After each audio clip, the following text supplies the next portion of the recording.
அனைவருக்கும் அன்பு வணக்கங்கள். இது உங்கள் கேபி ஸ்கொயர் பப்ளிகேஷன். நம்ம இன்றைக்கி வீடியோவில் என்ன பார்க்க போகிறோம்னா, இதுக்கு முன்னாடி அந்த புக்கை பற்றி நம்ம நிறைய வீடியோஸ் போட்டிருக்கோம். நிறைய யூடியூப் சேனல் ரிவ்யூ கொடுக்குறவங்களும் போட்டிருக்காங்க. இது வரைக்கும் நீங்கள் கொடுத்து வந்த ஆதரவுக்கு ரொம்ப நன்றி. இருந்தாலும் இன்னும் இந்த புக்கு வந்து நம்ம ஸ்டூடெண்ட்ஸ் மத்தியில் போய் சேரலன்னு தான் நினைக்கிறேன். ஏன்னா என்கிட்ட ஒவ்வொருத்தவங்களும் ஆர்டர் பண்ணுறாங்க. ஆர்டர் பண்ணும்போது, சார் இந்த புக்கு ரொம்ப அர்ஜென்ட் சார், எங்களுக்கு வேமா அனுப்பிச்சுடுங்க சார் அப்படின்னு தான் சொல்கிறாங்க. ஆனால் நம்ம இந்த புக்கை வந்து கடந்த ஒரு 2 இயர்ஸாக அப்டேட் பண்ணி கொண்டு தான் வந்துட்டு இருக்கோம். அது என்ன புக்கு அப்படின்னு பார்த்தீங்கன்னா, டிஎன்பிஎஸ்சியோட ப்ரீவியஸ் இயர் கொஸ்டின் பேங்க். டிஎன்பிஎஸ்சியோட ப்ரீவியஸ் இயர் கொஸ்டின் பேங்க் நிறைய பேர் போட்டிருக்கலாம். ஆனால் நம்ம என்ன பண்ணியிருக்கோம்னா, அதாவது ஒரிஜினல் கொஸ்டின்ஸை அப்படியே டைப் பண்ணியிருக்கோம். டைப் பண்ணி எந்தெந்த எக்ஸாம் எந்தெந்த டேட்டில் நடந்துச்சு அப்படின்ற மாதிரி நம்ம கொடுத்து, இதை வந்து ஏன் நம்ம இந்த மாதிரி சார் நிறைய பேர் சொன்னாங்க டாபிக் வைஸ் வேணும் சார், டாபிக் வைஸ் தான் நல்லாயிருக்கும். இல்லைங்க, நான் என்ன சொல்கிறேன்னா, நம்ம ஸ்கூல் புக்கை மட்டும்தான் படிக்க போகும். ஸ்கூல் புக்கை படிச்சுட்டு டாபிக் வைஸ் நம்ம ரிவிஷன் பண்ணுறது இப்படின்ற ஒரு செகண்ட் ஆகாது. ஆனால் இதில் வந்து ஒரிஜினல் கொஸ்டின்ஸ், அதாவது கவர்மெண்ட் என்ன பேட்டர்னில் எடுத்தாங்களோ அதே பேட்டர்னில் இருக்கும். அப்படிங்கும்போது நம்ம கொஞ்சம் யோசிக்கிற மாதிரி ஆகும். இது இந்த கான்செப்ட் தானா, இது இந்த விஷயம் தானா அப்படின்ற ஒரு சின்ன விஷயம் கிடைக்கும். அதுக்காண்டி தான் பிரத்யேகமாக இந்த புக்கை நம்ம இந்த மாதிரி ரெடி பண்ணணும். ஏன்னா இது வந்து நாங்கள் டாபிக் வைஸ் பிரிக்கிறதுக்கு ஒரு செகண்ட் ஆகாதுங்க. இப்படி இருந்தால் ஸ்டூடெண்ட்ஸுக்கு வந்து ஒரு கான்ஃபிடென்ட்டு, ஒரு வில் பவர் கூடும். ஏன்னா நம்ம எந்தளவுக்கு படிச்சிருக்கோம், ஆழமாக படிச்சிருக்கோம் அப்படின்றது தெரியும். ஸோ இந்த புக்கை பற்றி நம்ம நிறையா பேசியிருக்கோம். ஸோ இந்த புக்கு வேணுன்றவங்க நீங்கள் வாட்ஸ்அப்பில் மெசேஜ் பண்ணுங்கள். நான் இதோட மாடல் பிடிஎஃப் ப்ளஸ் இதை பற்றி டீட்டெயில்ஸ் நான் சென்ட் பண்ணுறேன். இந்த பார்ட் 1 பார்ட் 2, அதாவது 2020 24 நவம்பர் மாதம் அப்டேட் வரைக்கும் நம்ம இந்த ஜிஎஸ்சில் கொடுத்துருக்கோம். ஸோ இந்த புக்கு 2 புக்கும் சேர்த்தே 900 ரூபீஸ் தான். ஃப்ரீ டெலிவரியில் உங்களுக்கு வந்துடும். சரிங்களா? இதே மாதிரி டிஎன்பிஎஸ்ஸோட மெயின்ஸ் ப்ரீவியஸ் கொஸ்டின். ஏன் இந்த 2 புக்கை பற்றி நம்ம இப்போ பேசுகிறோம் அப்படின்னா, இப்போ வந்து குரூப் 1 எக்ஸாமுக்கான நோட்டிஃபிகேஷன் வந்து நம்ம எக்ஸாமுக்கு அப்ளை பண்ணிகிட்டு இருக்கோம். ஸோ நம்மளுக்கு வந்து ஒரு பெஸ்ட்டு ரிவிஷன் வேணும். நம்ம வந்து ப்ரிலிம்ஸில் வந்து ஸ்ட்ராங்காக இருந்தாலும் அடுத்து மெயின்ஸுக்கு போகும்போது ஸ்கூல் புக்குள்ள தான் கேட்க போகிறாங்க, எக்ஸ்ட்ரா கண்டென்ட் கேட்க போகிறாங்க. எப்படிலாம் கவர்மெண்ட் இது வரைக்கும் நம்மளுக்கு கொஸ்டின்ஸ் கேட்டுச்சு அப்படின்றது தான் நம்ம ஒரு தொகுத்து போட்டிருக்கோம். 2008 அதாவது இது வரைக்கும் நடந்த எல்லா ஜென்ரல் ஸ்டடீஸும், combined civil services exam group 1, assistant conservation of forest exam group 1 ஏவோட கொஸ்டின், குரூப் 1 பியோட கொஸ்டின்ஸ், குரூப் 1 சியோட questions, group 2 2A mains questions, அடுத்து டிஸ்ட்ரிக்ட் டூரிஸ்ட் ஆஃபீஸர் எக்ஸாம். இதை வந்து நம்ம வந்து அந்த எக்ஸாம் வைஸாகவே டாபிக் வைஸாக நம்ம பிரிச்சிருக்கோம். இந்த புக்குமே இது வரைக்கும் இது 4th எடிஷன்.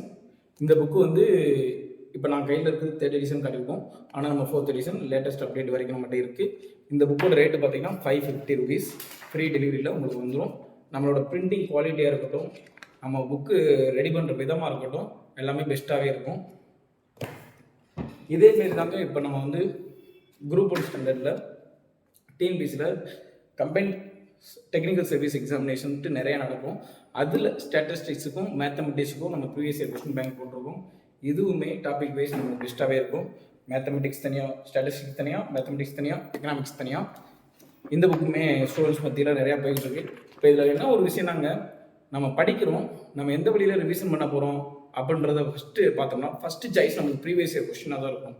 நம்ம நிறைய மெட்டீரியல்ஸ்னு ஓடுறது வேஸ்ட்டுங்க. ஏன்னா அந்த உலகத்தில் வந்து எதையுமே நம்ம வந்து என்ன சொல்கிறது, முன்னாடி இருக்கிறத பார்த்தாலே நம்ம பின்னாடி என்ன வரும்ன்றது நமக்கு தெரிஞ்சிடும். ஏன்னா அப்படி தான் நம்மளுக்கு இது வரைக்கும் பேட்டர்ன்ஸ் இருந்திருக்கு. ஸோ இந்த ப்ரீவியஸ் இயர் கொஸ்டின் வந்து ஏன் நான் உங்களை சொல்கிறேன்னா, கவர்மெண்ட் எக்ஸாமுக்கு நீங்கள் ப்ரிப்பேர் பண்ணுறீங்க அப்படின்னா previous year question bank analysis அதுவும் ஒரு பார்ட்டு, அது ரொம்ப முக்கியமான பார்ட்டு அப்படின்றத சொல்கிறேன். சரிங்க, இந்த புக்கோட ரேட் எவ்வளோன்னு பார்த்தீங்கன்னா 650. உங்களுக்கு ஃப்ரீ டெலிவரி சார்ஜில் வந்துடும். 20 OMRs ஃப்ரீயாகவும் வந்துடும், ஒரிஜினல் OMR. இது போக நம்ம என்ன புக்கு பார்க்கணும்னா, டூ யூ நோ, அதாவது இங்கிலீஷ் தமிழ் மீடியத்தில் தனித்தனியாக இருக்குது. இந்த டூ யூ நோ பார்த்தீங்கன்னா 6th to 12th வரைக்கும் இருக்கிற ஸ்கூல் புக்குக்குள்ள இருக்கிற உங்களுக்கு தெரியுமா தகவல் தெரிந்து கொள்வோம், மேலும் அறிந்து கொள்வோம். Do you know, recap, notes, இந்த மாதிரி டேப்லர் காலம், அட்டவணைகள், இது மாதிரி நிறைய நம்ம வந்து ஸ்கூல் புக்குக்குள்ளே இம்பார்ட்டன்ட் டேட்டாஸ் இருக்கும். அதை எல்லாமே நம்ம வந்து கலெக்ட் பண்ணி ஒரு சிங்கிள் புக்காக நம்ம கொடுத்துருக்கோம், சயின்ஸுக்கும் சோசியலுக்கும். இந்த புக்கு இதுவும் டிஎன்பிசிக்கு ரிவிஷனுக்கு யூஸ் ஆகும். அதை காட்டிலையும் எஸ்ஐக்கு வேறு லெவலில் யூஸ் ஆகுங்க. இதுக்கு நம்ம 100% கேரண்டி கொடுக்கலாம். இந்த பாக்ஸ் கலெக்ஷன் புக் வந்து 6th to 12th வரைக்கும் இந்த ரெண்டும் சேர்த்து நம்ம 600 ப்ளஸ் ஃப்ரீ டெலிவரி சார்ஜில் நம்மளுக்கு வந்துடும். இது போக நம்ம எப்பவுமே மெட்டீரியல் ரெஃபர் பண்ணுறதுக்கு முன்னாடி நம்ம ரெஃபர் பண்ணுறது என்னன்னு பார்த்தீங்கன்னா ஸ்கூல் புக். இந்த ஸ்கூல் புக் ஸ்பைரல் தாங்க. இந்த ஸ்கூல் புக்ஸை பற்றி டீட்டெயிலாக வந்து நான் ஆல்ரெடி வீடியோஸ் நிறையா போட்டிருக்கேன். நீங்கள் என்னோடய சேனலில் போய் செக் பண்ணிங்கன்னா தெரியும். பிரிண்ட் குவாலிட்டி உங்களுக்கு தெரியும் நினைக்கிறேன். நான் ஒரு சாம்பிளுக்காண்டி தான் எடுத்துகிட்டு வந்திருக்கேன். Black and white print out தான், ஆனால் ஸ்கூல் புக் கண்டென்ட்டு. இப்போ இதில் பார்த்தீங்கன்னா நம்மளுக்கு 6th to 10th வரைக்கும் சயின்ஸு சோசியலில் வந்து ஹிஸ்ட்ரி, ஜாகிரஃபி, எக்கனாமிக்ஸ், பாலிட்டின்னு வராது, சிவிக்ஸ்னு வரும். சேம் அதே டைம் வந்து சயின்ஸ் பார்த்தீங்கன்னா ஃபிசிக்ஸ், கெமிஸ்ட்ரி, பயாலஜின்னு வரும். இந்த மாதிரி நம்ம பிரித்து கொடுத்துருவோம். இது ரெண்டு சேர்த்தே நம்மளுக்கு வந்து 1800 rupeesக்கு தான் வரும். டெலிவரி சார்ஜ் ஒரு 150 வரும்னு வச்சுக்கோங்க. நீங்கள் இந்த புக்கு வந்து அதாவது டிஎன்பிஎஸ்சிக்கு இப்போ தான் உள்ளே என்ட்ரு ஆகிறீங்க அப்படின்னா ஸ்கூல் புக்கை ஃபஸ்ட்டு வாங்குங்க. ஸ்கூல் புக்கை மட்டும் படிங்க. மெட்டீரியல்ஸை தேடி ஓடாதீங்க. ஃபஸ்ட்டு நம்ம உட்காந்து, ஏன்னா நம்ம ஸ்கூல் முடிச்சிட்டோம், காலேஜ் முடிச்சிட்டோம், நான் ஆல்ரெடி சொன்னது தான். நம்ம ஸ்கூல் புக்கில் இருக்கிற கண்டென்ட்டை சொல்லித்தரதுக்கு ஒரு ஆள் தேவையில்லை. ஸ்கூல் புக்குள்ளே இருக்கிற கண்டென்ட்டை நம்ம ஈஸியாக படிக்கணுன்றதுக்கு மெட்டீரியலும் தேவையில்லைங்க. நம்ம ஸ்கூல் புக்கை ஃபஸ்ட்டு சிலபஸ் வைஸு ஒரு கம்ப்ளீட் நோட்ஸ் நம்மளோட ஹேண்டில் எடுத்துட்டிங்கன்னா பெஸ்ட்டுங்க. உங்களோட வேலையை யாராலையும் பறிக்க முடியாது. சேம் அதே தான் நம்ம ஒரு மெட்டீரியல் போட்டிருக்கோம், இந்தியாவின் வரலாறு பண்பாடுன்னு போட்டு யூனிட் 4க்கான சிலபஸ். இதை வந்து நான் இந்த புக்கை வாங்கினவங்க இந்த புக்கை பற்றி அவங்க பயனடைஞ்ச விதத்தை சொல்லியிருப்பாங்க. இந்த புக்கை நான் ஏன் இப்போ இங்கே உங்களுக்கு ஷோ பண்ணுறேன்னா, இப்போ ஒரு வேளை நீங்கள் நியூவாக படிக்கிறீங்கன்னா நோட்ஸ் வந்து கீ பாயிண்ட்ஸ் வந்து இந்த மாதிரி எடுத்து பழகுங்க. சிலபஸ் வைஸ், அதாவது நம்ம சிந்து சமவெளி நாகரிகம்னு எடுத்தோம்னா வரலாறு பற்றி சிந்து சமவெளி நாகரிகம் வந்து எங்கெங்கே இருக்குது, 6th, 11th, 9th இப்போ இந்த மாதிரி இருக்குன்னா நம்ம அதை வந்து கம்ப்ளீட்டாக கீ பாயிண்ட்ஸ் போட்டு நோட்ஸ் இருக்கும். எந்த இயரில் நடந்தது இப்படி. இது வந்து ஒரு எக்ஸாம்பிளுக்கு தான் உங்களுக்கு காட்டுறேன். இந்த மெட்டீரியல் வந்து செகண்டரி தான், school book first. School book இருந்தால் நீங்கள் எப்போனா நீங்கள் கான்டெக்ட் பண்ணலாம், நம்ம பிரிண்ட் பண்ணி அனுப்பிச்சுட்ருவோம். சேம் அதே டைம் வந்துங்க நிறையா பேர் படிக்கிறதுக்கு பிளான் பண்ணியாச்சு, எல்லாமே ஓகே. அமௌண்ட்டுன்ற ஒரு விஷயம் இருக்குது. இந்த உலகத்தில் வந்து எதுவுமே யாருமே எங்கேயுமே ஃப்ரீயாக பண்ண போகிறது கிடையாது.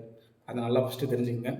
நிறைய பேர் நம்ம சேவை மாற்றங்கள் அது இதுன்னு சொன்னாலும் அதுக்குண்டு ஒரு காஸ்ட்டு செலவாகுங்க கண்டிப்பாக, சரிங்களா? ஸோ நம்மளுக்கு வந்து எதுவுமே இங்கே ஃப்ரீயாக கிடைக்காதுன்றதை ஃபஸ்ட்டு எடுத்துக்கங்க. அதேமாரி இதை மட்டும் படித்தால் வேலைக்கு செல்வது உறுதி அப்படின்ற கான்செப்டே மறந்துடுங்க. ஏன்னா இந்த உலகத்தில் நம்ம எல்லாரும் ஓடி கேட்குறது எதுக்காகனா பணத்துக்காக மட்டும்தான். அந்த பணத்தை சம்பாதிக்கிறதுக்கு நிறைய வழிகள் இருக்குது. இருந்தாலும் நம்ம படிச்சுட்டோம், படிப்பின் வழியாக பணத்தை சம்பாதிக்கணும். அப்போ அதுக்கு எப்படிலாம் நம்ம முயற்சி பண்ணணும் அப்படின்றதாங்க கான்செப்டே. இப்போ உங்களால் ஸ்கூல் புக் வாங்க முடியலையா, ஒரு புக்காக வாங்கி படிங்க. இல்லையா பக்கத்தில் போயிட்டு வாங்கி படிங்க. இல்லைன்னா ஒரு பசங்கிட்ட முடிச்சவங்க இருப்பாங்க, அது கொஞ்சம் ரிஸ்க்கான வேலை. ஏன்னா இந்த உலகத்தில் வந்து நம்ம எதுக்குமே காசு செலவழிக்காமல் இருக்க போகிறதில்ல. இப்போ டக்குன்னு ஒரு ஹாஸ்பிட்டல் போனோம்னு வச்சுக்கோங்க, ஒரு ஜிஹெச் போனால் ஓகே, சம் எமர்ஜென்சி ஒரு 1000 rupees செலவாகும். ஸோ நம்ம அப்படிலாம் நம்ம செலவழிச்சிட்டு வந்துடுவோம். அதை பற்றி நம்ம யோசிக்கவே மாட்டோம். ஆனால் ஒரே ஒரு புக்கு வாங்குறதுக்கு நம்ம நிறைய திங்க் பண்ணுவோம். ஏன்னா அப்படி ஸ்டூடெண்ட்ஸையும் நான் பார்த்துருக்கேன். என் ஆஃபீஸுக்கு வருவாங்க, ப்ளஸ் நம்மகிட்ட நிறைய பேர் கான்டெக்ட் பண்ணி பேசுகிறாங்க. இந்த மாதிரி விஷயங்கள்லாம் இருக்குது. இப்போ நான் வீடியோ போட்டதுக்கும் நம்ம பயிற்சி இருந்ததுக்கும் இந்த டாப்பிக்குக்கும் சம்மந்தமே இருக்காது. இருந்தாலும் நான் ஏன் சொல்கிறேன்னா, ஒரு ஜென்ரல் அவேர்னஸ்க்காண்டி சொல்கிறேன். எப்படின்னா, நம்ம படிக்கும்போது அந்த ஒரு விஷயத்தை நம்ம வாங்க போகிறதுக்கு முன்னாடி நிறைய பேரம் பேசினாலே அது நமக்கு செட் ஆகாதுங்க. ஸோ நம்மளுக்கு வந்து concept wise school book first. School புக்குக்கு என்ன செலவானாலும் அது ஒரு செலவே கிடையாது. ஏன்னா நம்ம காலேஜ் படித்தோம், ஸ்கூல் படித்தோம், எவ்வளோ காசு நம்ம செலவழிச்சிட்டு வந்துட்டோம். ஸோ நீங்கள் டிஎன்பிசி ப்ரிப்பேர் பண்ணுறீங்க, இல்லை கவர்மெண்ட் எக்ஸாம் தான் உங்களுக்கு வேணும், போலீஸ் தான் அவன், ஆர்மி தான் அவன்னா, புத்தகத்துக்காண்டி செலவழிக்கிற காசை வந்து நீங்கள் கணக்கே பார்க்காதீங்க. அது கண்டிப்பாக உங்களுக்கு ரிட்டர்ன் வரும். அது பல மடங்காக ரிட்டர்ன் வரும். ஏன்னா நீங்கள் போடுற ஒவ்வொரு கையெழுத்தும் ஒவ்வொருத்தவங்க வாழ்க்கையை மாற்றும்.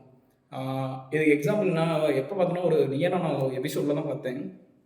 ஒரு சார் ரோட்டில் நடந்து போகும்போது ஒருத்தர் பார்ப்பார், ஊனமுற்றோரை. அவர் பல முயற்சிகள் பண்ணியிருப்பார் ஒரு கவர்மெண்ட் வேலைக்காண்டி. ஆனால் அவருக்கு அந்த அதிகாரம் இருக்கும். ஸோ கூப்பிட்டு வச்சு உன்னோட நாலேஜ் செக் பண்ணிவிட்டு உன்னை கொடுத்துக்கிட்டே இருப்பார். இதேமாரி தாங்க, நீங்கள் புத்தகத்தை படிச்சுட்டு உங்களுக்கு வேலை கிடைக்கலனாலும் வருத்தப்படாதீங்க. கண்டிப்பாக உங்களுக்கான வேலை உங்களுக்கு கண்டிப்பாக வந்து சேரும். ஸோ எல்லாருமே நல்லா படிங்க, வாழ்க்கையில் முன்னேறணும், கவர்மெண்ட் அரசு அதிகாரியாக உயர்ந்து உங்கள் குடும்பத்தையும் இந்த நாட்டையும் உங்களோட ஊரையும் முன்னேற்றணும். அதுக்கு இந்த கேபி ஸ்கொயர் பப்ளிகேஷன் எப்பயுமே உறுதுணையாக இருக்கும். நன்றி, வணக்கம்.